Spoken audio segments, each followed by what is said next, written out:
Here's a question that comes up quite a bit, actually. And this is something I used to wonder when I was younger.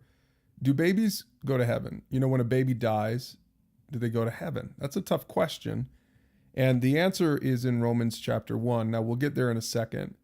First, I want to just acknowledge that if you're kind of a newer Christian, you think, well, I hope they do.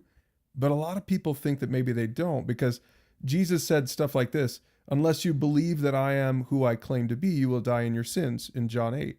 Well, babies can't believe, so babies will die in their sins, right?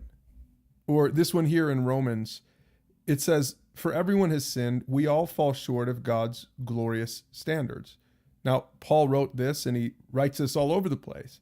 The Bible makes it really clear that every single human being is born into sin.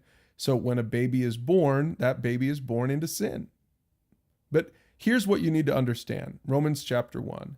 Paul says this, but God shows his anger from heaven against all sinful, wicked people who suppress the truth by their wickedness.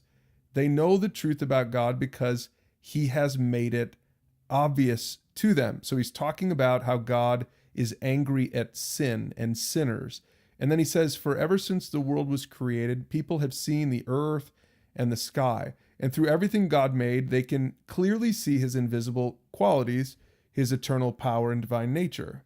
So his point is they have no excuse for not knowing God. Now, go back and read this section really carefully, because I think the answer to the question is in this passage. The question really is this: are babies accountable for their sin? Can they clearly see God's invisible qualities as a baby? Well, no, they can't. It seems to me that they're not like the people that Paul is describing here, the people who have no excuse for not knowing God. I think a baby does have an excuse, and therefore is not accountable. And when a baby dies, by God's grace, he gladly welcomes that baby into heaven.